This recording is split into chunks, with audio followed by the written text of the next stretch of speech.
சார்பில்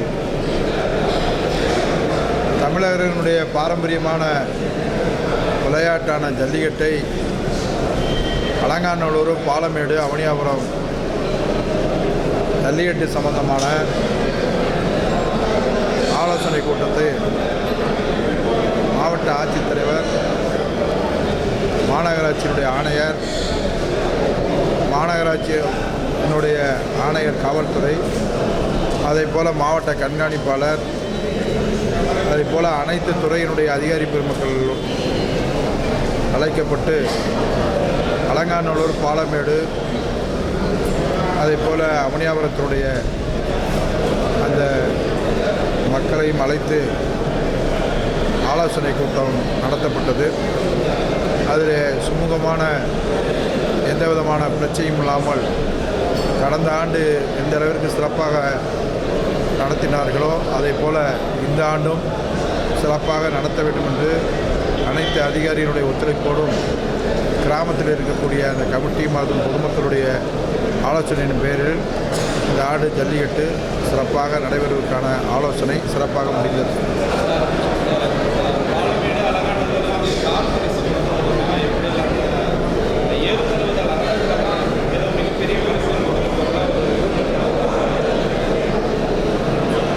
அலங்காநல்லூர், பாலமேடு, அவனியாபுரம் என்பது பாரம்பரியமாக 14, 15, 16 தேதிகளில் முறையாக அந்த ஜல்லிக்கட்டு நடக்கும்.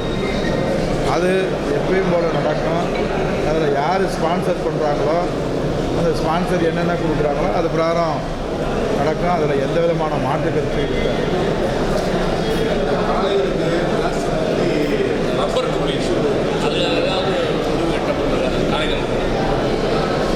அரசு சட்டத்திட்டங்களுக்கு என்ன இருக்குது அதுக்கு உட்பட்டு நிச்சயமாக அந்த ஜல்லிக்கட்டு நடக்கும்.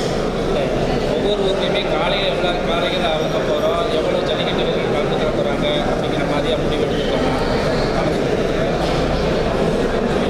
அது இனிமேல் மாவட்ட நிர்வாகம் இந்த மாதிரி ஜல்லிக்கட்டு இந்தந்த தேதியில் நடைபெறும் அப்படின்னு அவங்க அறிவிப்பு கொடுப்பாங்க.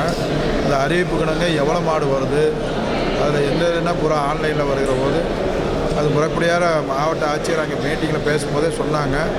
அது கடந்த ஆண்டு எப்படி நடந்துச்சோ அது மாதிரி முறைப்பிரகாரம் அதனுடைய மாடுபிடி வீரர்களாக இருந்தாலும் சரி, மாடுகளாக இருந்தாலும் சரி, அது முறையாக நடக்கும். ஆன்லைனில் தான் பதிவுங்கிறது சொல்லிட்டாங்க. அது மாதிரி மாடாக இருந்தாலும் சரி, காலை வீரர்களாக இருந்தாலும் எல்லாமே பதிவு ஆன்லைனில் தான்.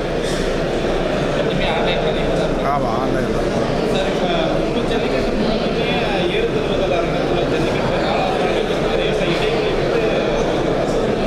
இல்லை, அரங்கத்தில் நிச்சயமாக ஜல்லிக்கட்டு நடக்கும். அது கொஞ்சம் இடைவெளி விட்டு நிர்வாகத்தோட கலந்து ஆலோசித்து இந்த வட்டம் இந்த அரங்கத்தில் ஜல்லிக்கட்டு அரங்கத்தில் நிச்சயமாக ஜல்லிக்கட்டு நடக்கும்.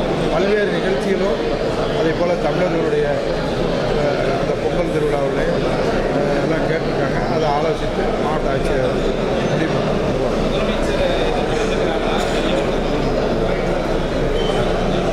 முதல்வர், துணை முதல்வர் கலந்துக்கிறாங்களா? இந்த 3 ஊரில் நடக்குதுல எங்கேயாவது வந்துக்கிறாங்களாங்க? இதெல்லாம் அறிவிச்சதுக்கு முன்னுக்கு அதை கேட்டு ஆலோசனை கேட்டு முதல்வர்கிட்டையும் துணை முதல்வர்கிட்டையும் கேட்டு தமிழக அரசு சார்பில் கார் சர்வீஸ் கொடுப்பாங்க இல்லையா?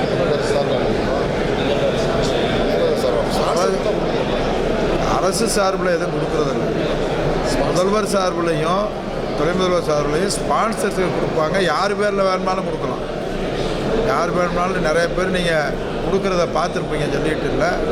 அதில் இன்னார் தான் கொடுப்பாங்கன்றதில் அதில் மக்கள் பிரதிநிதியாக மற்றபடி பொதுமக்கள் யாருனாலும் ஸ்பான்சர் கொடுப்பாங்க. இதுதான் அரசு சார்பில் ஏதோ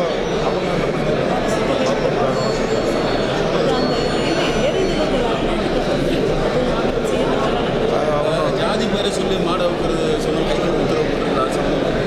இல்லை, அது கடந்த முறையை இந்த மாடுன்னு தான் சொல்லியிருக்காங்களே, அதுக்கு முன்னுக்கு யார் இருந்து சொல்லுவாங்க.